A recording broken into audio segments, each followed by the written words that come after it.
Hi, I'm Kirsten Delgado, and you're watching WCI-TV, brought to you by Tower MSA Partners. I'm joined now by some folks from Verisk. We have Mark Popolizio, VP of MSP Compliance for Verisk, and of course, Kate Riordan, who is VP of Policy and Product Innovation for Verisk as well. Thank you so much, both of you, for joining us this afternoon. Thank you. Let's get started, Mark. Get right into it. Hot topics. Everyone loves them. What are the hot topics right now regards to Medicare and how it's impacting workers' compensation? Sure, and remarkably, the two that remain high on the Billboard charts are the Section 111 penalties, which went fully live this year. The audit started for liability no-fault claims in January and February, for workers' comp cases in July. So at some point, CMS, as part of these audits, will probably find some non-compliance and be in a position to fine insurers for improperly reporting their TPOCs and their ORMs as part of the Section 111 reporting. Second one, remaining high on the charts from last year, is the TPOC MSA reporting requirements. This is their first full year in effect. They went in effect last April 2025, first full year now, and they're causing a lot of issues and a lot of challenges. And speaking of challenges, let's get into those. Would you say those are, Kay? Well, we're seeing, as Mark said, a lot of different challenges, but really kind of the top three, if you will, are starting off with just erroneous, incorrect reporting. We're seeing adjusters, unfortunately, just maybe report the entire settlement amount rather than the MSA amount, and that's causing some downstream problems for the beneficiary because Medicare is sending out letters. That's just confusing to them. It's not what they thought they settled to. Additionally, in addition to this, the completely incorrect reporting, we're also seeing just inconsistencies. We're seeing a lot where the insurer may have got an MSA, they may have gone so far as to get CMS approved the MSA, and then they're reporting a $0 allocation, which just is really inconsistent with what's occurring. And then lastly is really kind of just this new frontier of the below CMS review threshold claims, where those do have to be reported to Medicare as well now. And for a long time, the industry's kind of looked at those as, a little bit sweep them under the rug with Medicare, but now you can't because you are still reporting figures. So those are kind of really the top three challenges that I think we're seeing out there.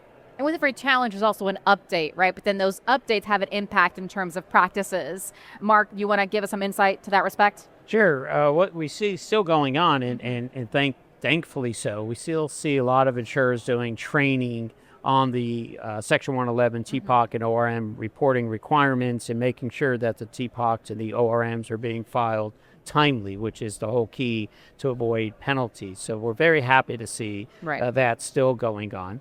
On TPOC MSA, a lot of the things, and again, Kate is more experienced in this area, we see efforts being made to clean up the reporting and make sure what is being reported is accurate and congruent with what's reported as part of the CMS submission process versus the Section 111 reporting process. Maybe easier said than done.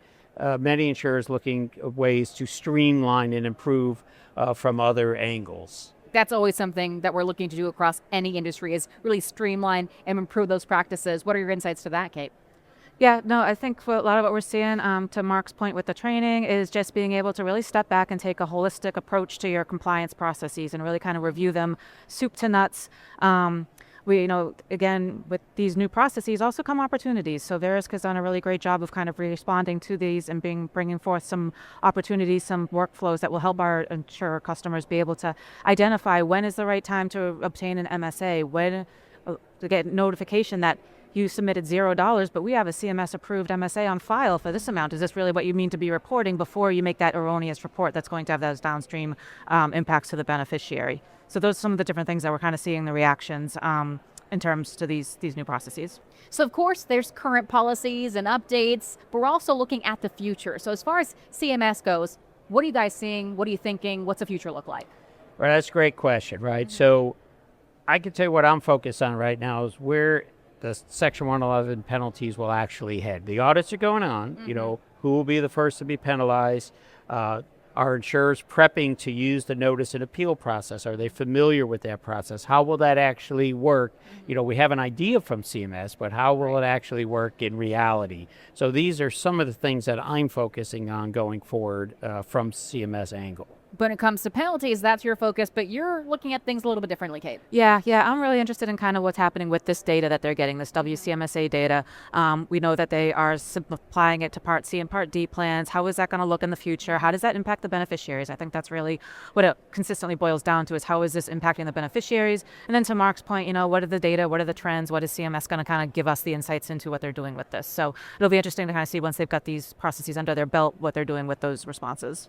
Thank you so much, Mark. Kate, leadership with Verisk. I appreciate your time this afternoon. Thank you. Thank you. You're watching WCI-TV, brought to you by Tower MSA Partners.